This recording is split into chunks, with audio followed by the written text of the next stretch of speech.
Okay, well, it's been an amazing day. Once again, big thank you to everybody who's made it possible. All of our sponsors, Inscribing Atlantis, Knowledge Shows, us at Gamma, all of the amazing panelists, and also a big thank you and a little pat on the back to all of you who have come for a listen, to meet each other, to network. It actually also doesn't happen without all of you.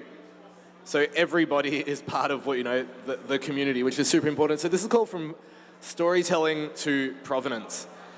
So what I'm going to do is I'm going to get each of these artists to introduce themselves, but not just introduce themselves. I was chatting with Ryan earlier, and I mentioned that I've got young kids, and one of the things about being a parent is they bring a lot of their art home from daycare and from school, which I absolutely adore.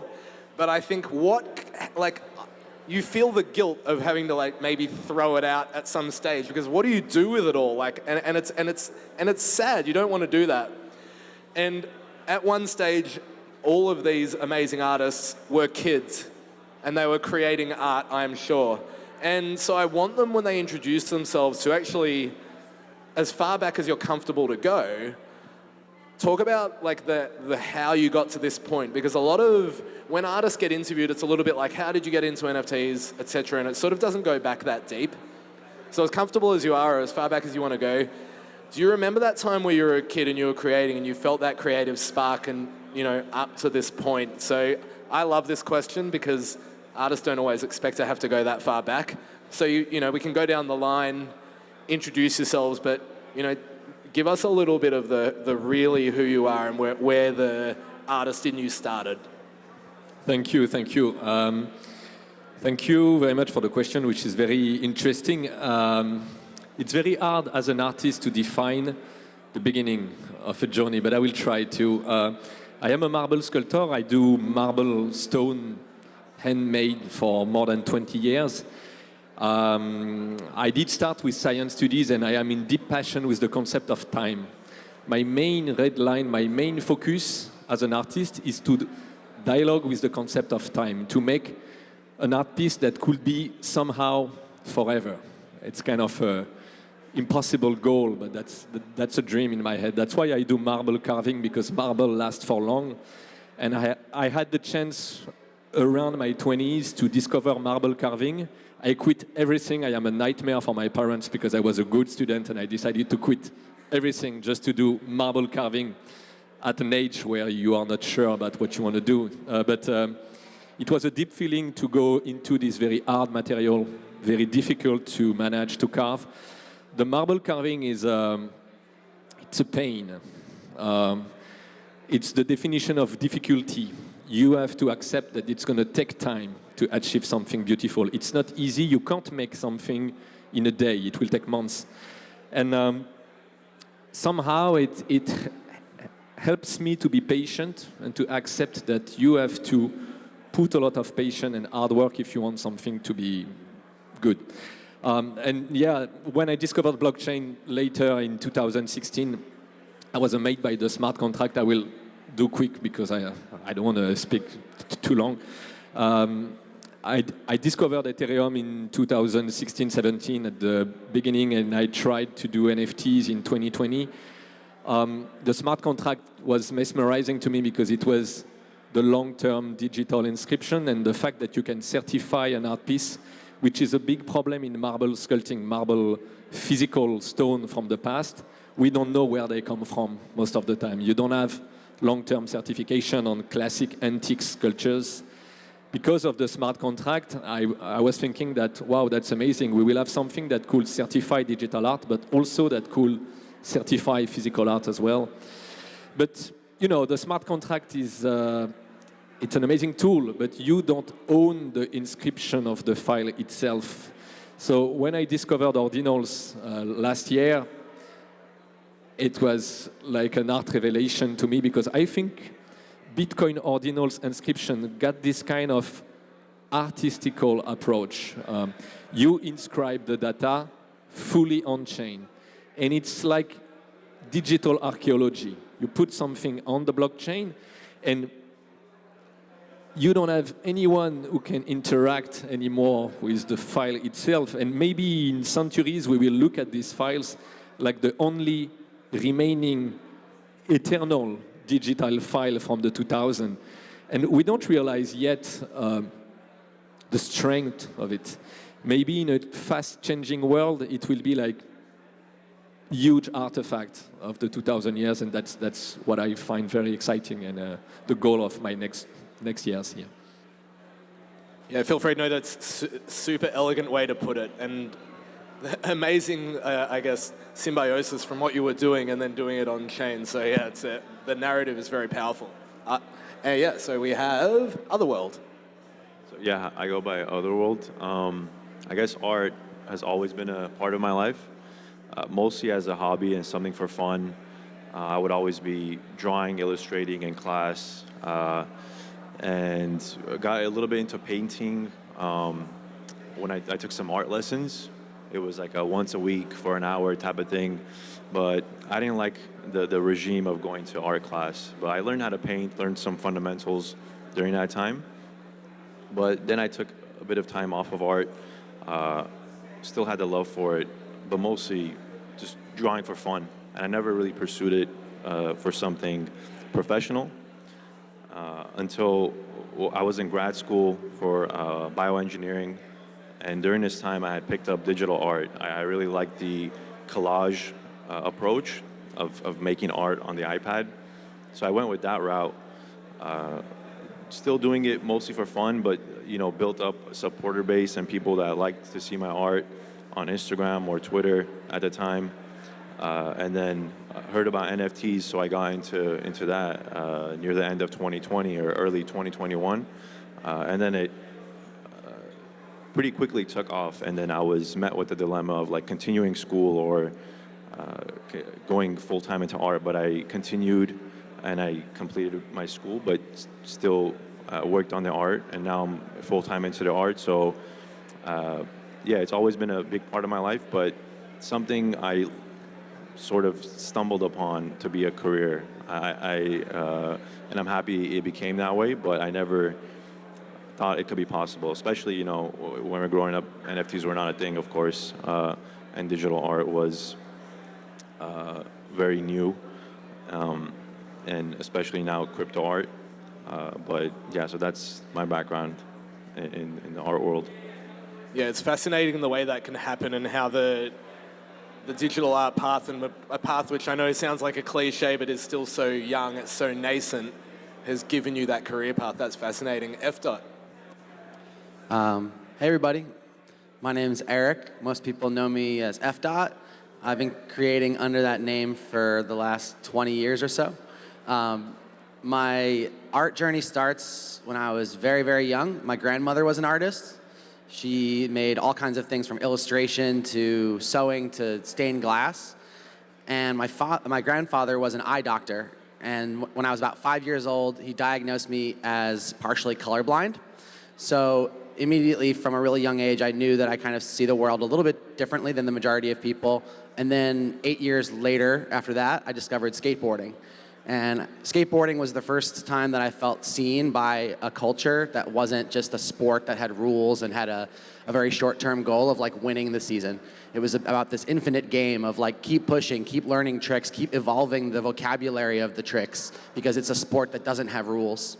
And so combining that with my love for photography, I was capturing my friends skating and kind of taking this fleeting, ephemeral art and trying to translate it into something that was more tangible.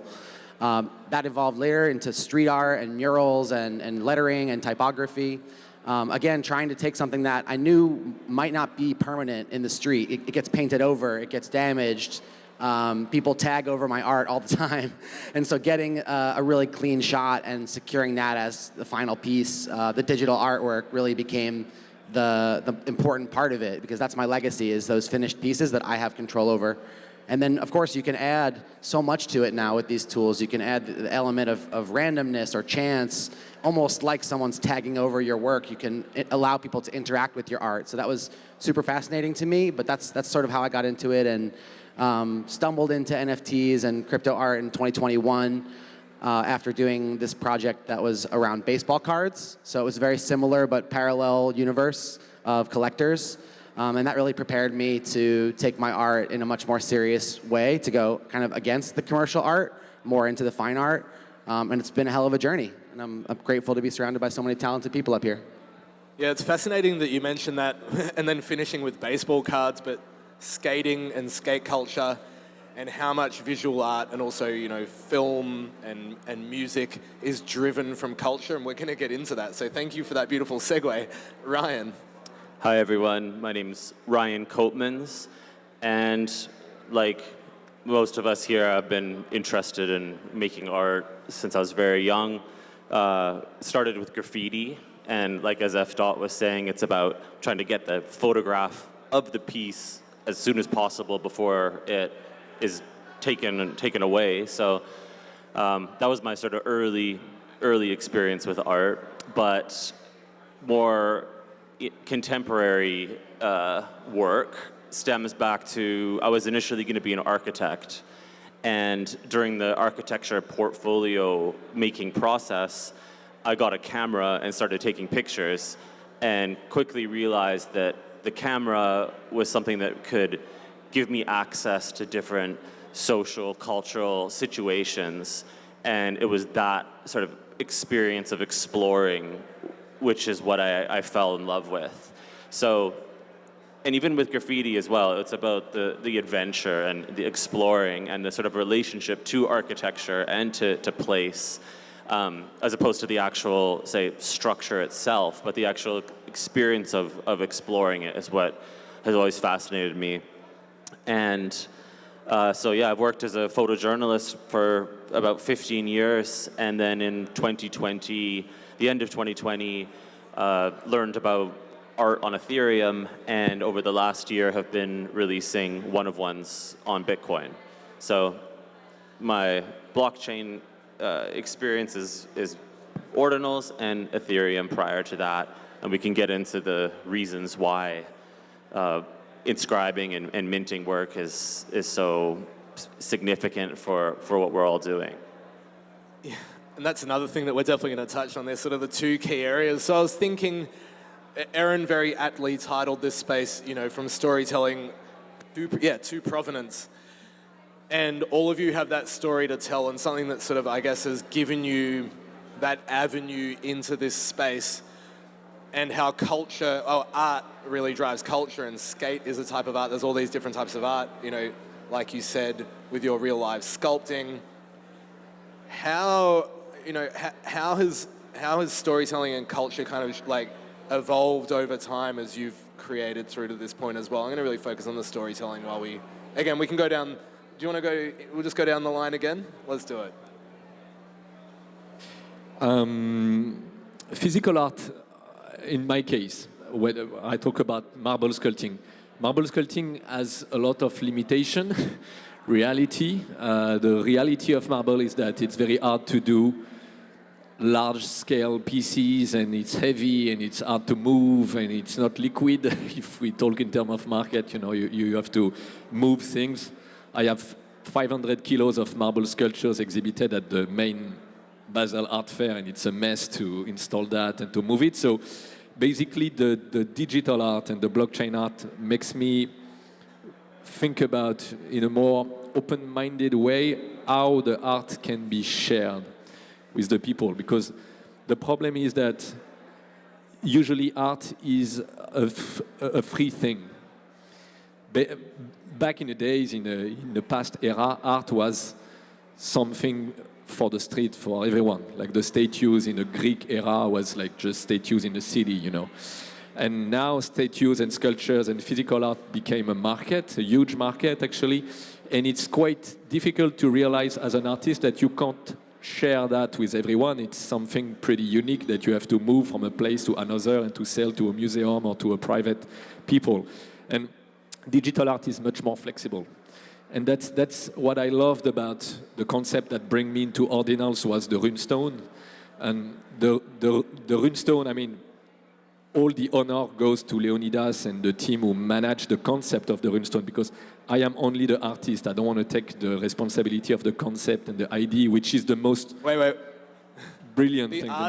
The artist is always the backbone of the space, so don't discredit yourself. Yeah, thank you. But the beauty of this concept was the free distribution to 100,000 people, which is impossible to do when you have a physical marble sculptures. You can't break it in 100,000 pieces and give each one to everyone. It doesn't work because it doesn't mean anything.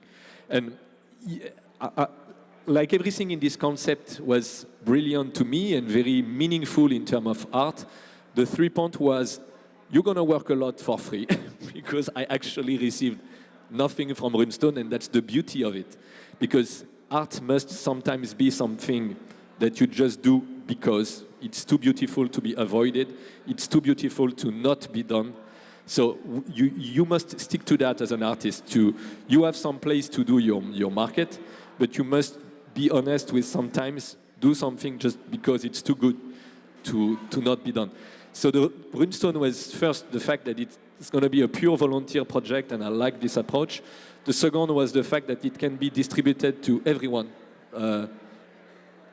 Wow, that's just cool, right? You can just do that in digital art, which is impossible in physical art.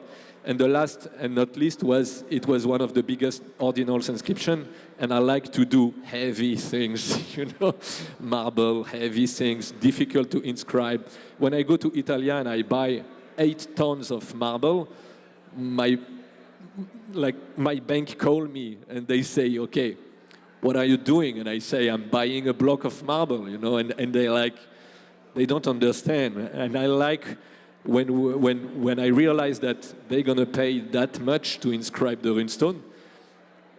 The team who managed that, I was thinking, this is just crazy. They just put so much effort to inscribe something for free.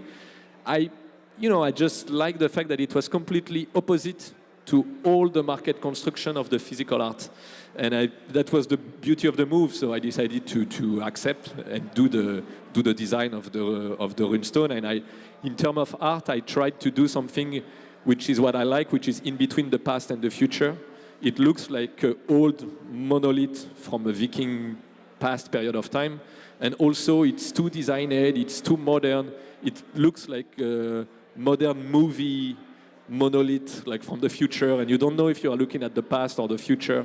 And I like this kind of style in my creation, to be in between the past and the future at the same time. Yes, thank you for sharing that. It is fascinating, and how that culture really drove the narrative for your work. I still remember, this is a personal anecdote, my grandma had this marble dog in her foyer, and I still recollect that really fondly. So it's amazing the impact that art can have on you. Otherworld. Yeah, so storytelling is almost everything to an artist and their career. Even if you look at a piece and you don't instantly think about the story, it almost happens unconsciously, the storytelling. So, and whenever somebody collects a work from an artist, they're not just collecting or investing in that particular piece, but they're investing in collecting a piece of the artist and a piece of that story. And having all of this information and the sequence of events, the sequence of art that has been released, be stored and sort of timestamped, where there won't be any debate in the future, what piece came before another. So the story that the artist was trying to tell, it has more of a chance to be told the way they intended it, right?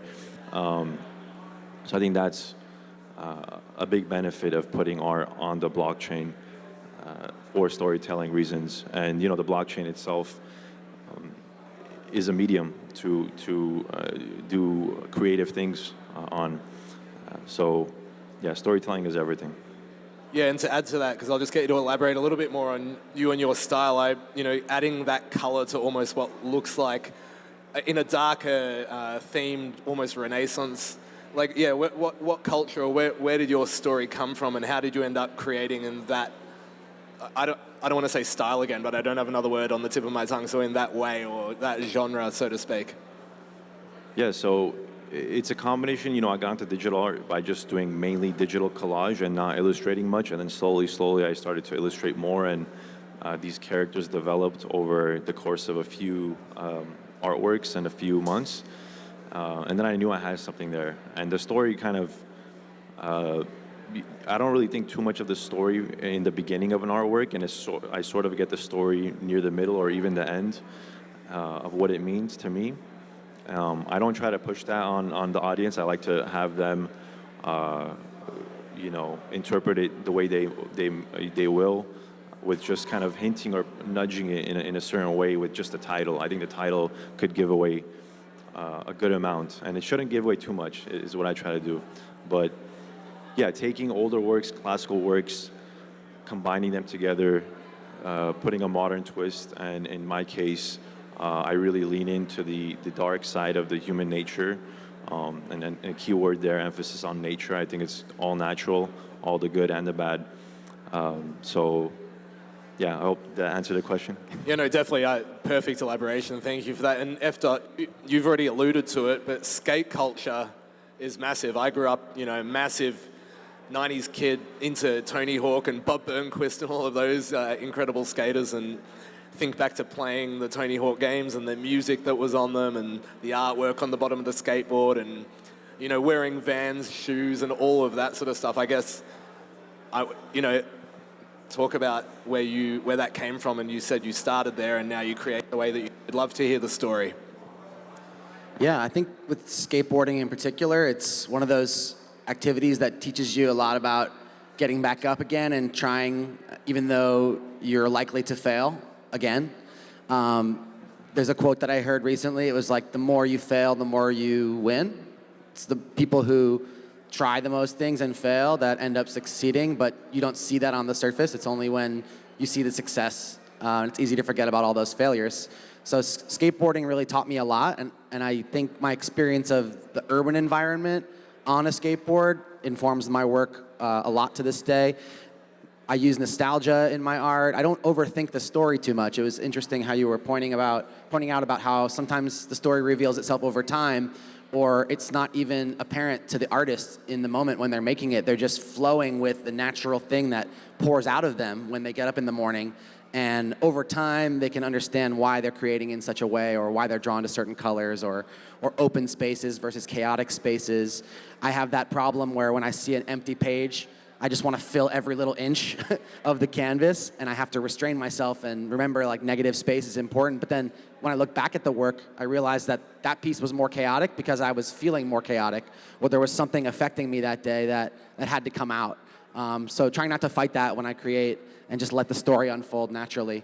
Also, just traveling internationally, whenever you do end up in another country, there's usually a small community of skaters, and you can immediately make friends. And we all kind of see the world in a similar way. We see the city like a playground, or the architecture like something to innovate off of rather than just to enjoy.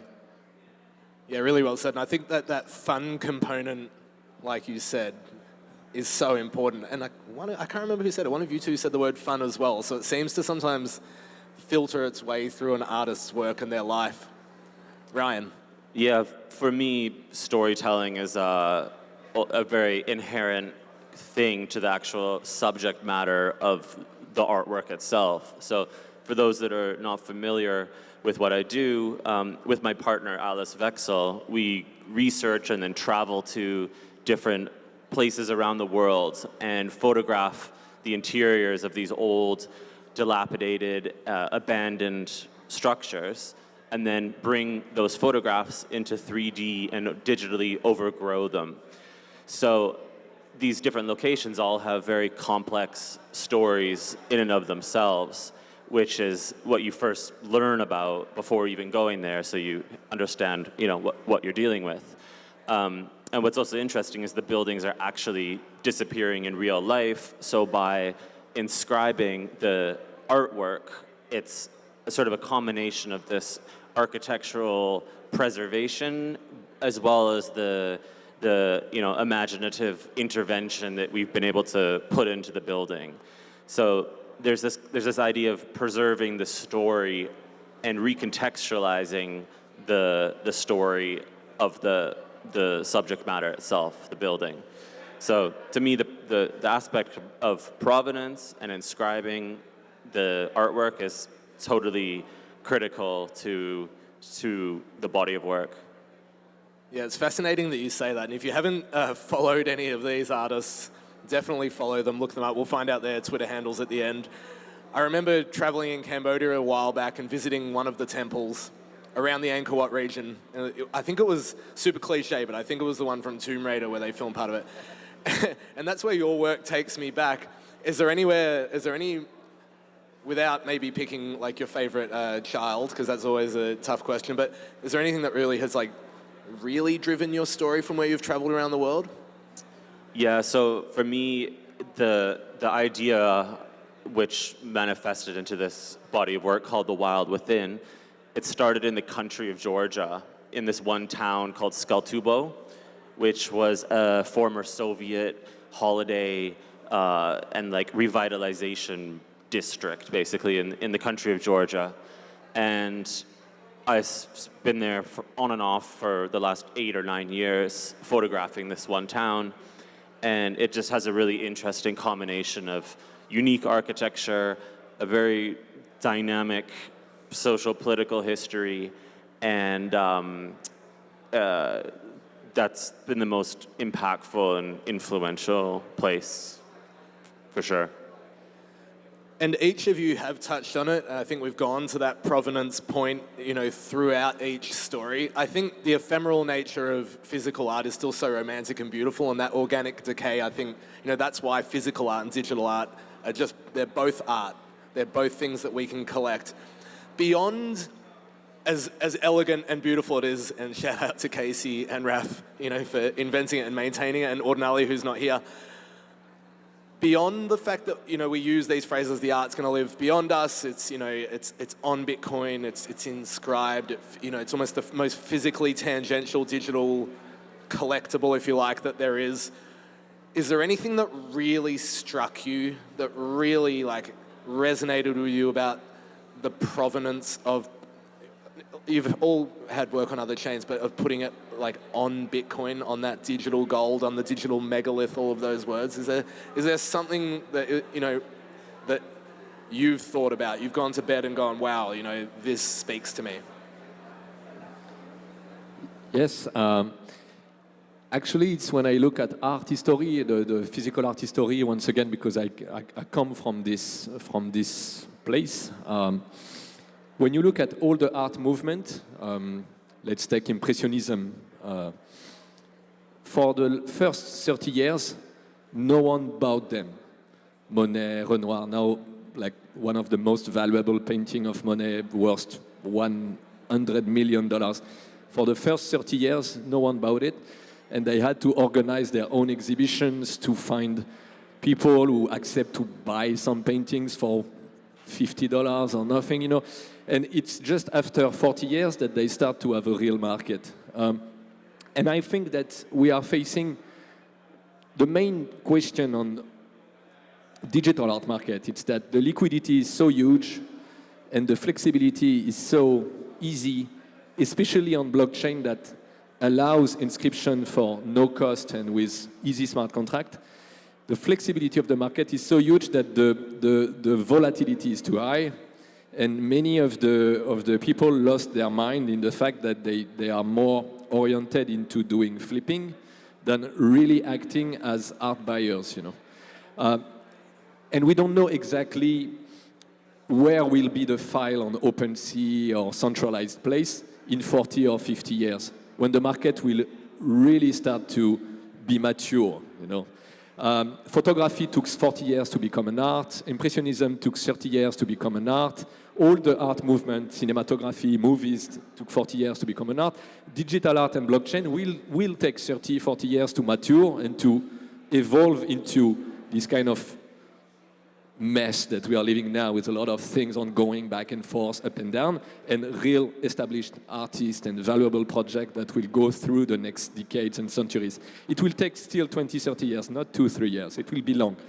And most of the art that is not inscribed on Bitcoin, they might not be accessible anymore. So that's my point. If we look at a long-term way, the only real valuable, strong inscription, according to myself, is Bitcoin ordinals. So that's why as an artist, I want to focus on that for now, because to me it's the most beautiful inscription ever. the real eternal one that I want to achieve. Yeah, I think that's really well said, and it's a spectrum, and I think there's a playground for everybody, but ultimately for that preservation, you're right. Otherworld? Yeah, so I've never inscribed anything yet. He's going to. It's going to I'm happen. going to, yeah. That's why he's here. And most of my work has been on Ethereum, and I think that artists should be cross-chain and multi-chain. And when you think about that, Bitcoin is the original blockchain, original that started all this crypto, all the coins to come after it. So to think about, as an artist, if you want to preserve your work for hundreds of years, thousands of years, then Bitcoin should be a no-brainer to put your art there, at least one piece, to inscribe it on the blockchain. So yeah, that's how I look at it. I think that each chain has its pros and cons. For example, ordinals, I think a lot of the drawbacks of it have been alleviated that were keeping me away. So now I'm working on a project. There's a couple projects. One is it's a sculpture, which actually Leo is helping me on. And then another is something I haven't done before either, which is a generative art project that blends some of my background in science with my art. But yeah, the ordinals, the Bitcoin blockchain and the way ordinals function, really, the pro of it is the preservation, right? And having it, the art being inscribed fully on chain on every node. I think that's the main draw and main power of it when we think about art and the history of it. If we want to look in the future for thousands of years, there's a good case for Bitcoin to be the place to do that. Yeah, I think that is really well said, and it elaborates on Leo's point about much longer time horizons. The maturation of the space in that way is really interesting. And thank you for saying, even if you just put one piece, you might be prolific on Bitcoin, but I think for artists just to have that one piece and preserve it, beautifully said. Thank you. Efdot? Yeah, I haven't done too many ordinals inscriptions, but I have one piece that was released last year as a part of a larger project. So it was a really cool experience to learn the ins and outs of it, what was possible, what I would have to sacrifice in the art in terms of resolution. And that got me thinking, and it kind of brought me back to when I discovered screen printing, because screen printing also is an expensive process that the more complex it is, you kind of start to question whether it's worth it or not to do it there with screen printing, or if you want to take a more cost-effective route. Obviously, the longevity and the permanence of the blockchain was already talked about, so I don't need to underscore that more. But I do want to pose a question to you, Ryan, because most of my work exists on Ethereum, and I believe that putting work on chain on Ethereum also has a very long-term time horizon. And I believe Ethereum's going to be around for a very long time. Even if your work is on Arweave or IPFS, sure, it won't be the same.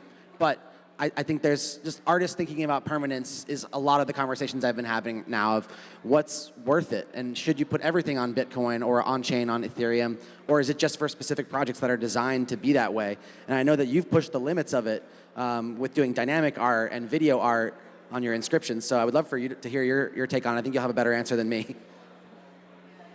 Yeah, I mean, as you touched on, I think it depends a little bit about what the piece is or what the intention is or the concept behind it. And I do see it as just like another medium, like to equate it to painting, it'd be oil paint versus watercolor. And that being said, Bitcoin being the most robust of those mediums. So like you mentioned the dynamic inscriptions, this whole sort of technology is also quite new and under development, and that is really appealing to me. That there's this, first of all, this energy, but also this sort of sense of discovery that's still ongoing, which is why like working really closely with Ordinale to create these recursive dynamic pieces has been really exciting. So I think ultimately, though, it comes down to like what the concept is of this specific piece and whether it needs to be animated and therefore on Ethereum, or maybe stills and on Bitcoin, or what have you, but specific intention to the specific piece. Your question was more about like, how does it feel to know that your work is printed or inscribed on this digital gold? It feels crazy to be alive and to be living through the renaissance of digital art and finally, like you said, finding a market for it. And it will take decades to evolve, but I'm glad that I have at least a decade or a decade and a half of creative professional experience under my belt for this, because if I was just fresh out of school and trying to find my voice as an artist, like from the very beginning, I don't know if I would want to make all that so permanent. And I like that I have built something now that I can inscribe. That's a great point, because it's forever on chain, right? So it's unforgiving in that sense. It's like falling on concrete. Do you know what's funny? On that note, I was chatting with Empress Trash, do you know Empress? Yeah, about this exact thing. And she was saying she kind of likes that she's put a few mistakes out there because it almost tells the story of how she got to her final point. So there's a story or there's a narrative for everybody. Thank you so much for the stories that you've told on stage. And also thank you so much for what you each create, because you also, by creating, allow collectors to tell their own stories. Like, you resonate with something or something really speaks to you and it becomes part of the collector's story as well. So I'm going to use the word again, I used it earlier. It's very symbiotic in that regard. Feels a little bit of a cliche way to end, but do you want to tell everybody like where they can find you, maybe your websites, your Twitter handles, the best way to connect with you? Because these 4 artists are really incredible. There's been amazing panelists all day. Again, I can't give enough credit to Erin for who she's been able to round up and stack these panels with. It's been an absolute monstrous effort, but I feel very honored to have been asked to be MC, and I also feel honored and a pleasure to be able to sit on stage with you guys, who I admire a lot. But yeah, share where people can find you. Thank you very much for having us on stage. And also thanks to everyone who take the time to look at art. I like to say that as well, because we live in a fast world, like everything is going quick. And it's important to take time to look at art, because we need emotions, we need the cultures, we need this kind of event to share important things. So thanks to all of you as well. My name is Leo Caillard. You can find me on Twitter. On Google, you will find my website. If you have time to go to Basel, Miami to look at physical art as well, you might see some of my marble sculptures over there. I would be very happy to share ideas and information. If you want to share after the stage or anytime, feel free to join. Yeah, well, first, thank you for moderating. I think it was a great conversation, and also to everyone in the audience, thank you for listening. You could find me on Twitter or X, otherworld_XX. I'll stick around here for a little bit, and we could chat as well. Thank you. Efdot. Thank you so much for having me up here for this conversation. Really good stuff, just like different perspectives. If you want to connect with me, it's pretty easy. I'm Efdot or Efdot Studio. It's spelled correctly behind me, so I don't need to spell it out. I'll be here for probably the next 45 minutes if anyone wants to connect after this panel. And thank you. Thank you. You can find me also, my name, Ryan Koopmans. And thanks to everyone who's here and my panelists. And thanks to Inscribing Atlantis as well, who I've worked with through this whole Ordinals journey. And it's been really exciting and an amazing experience to work with you. So thanks, everyone.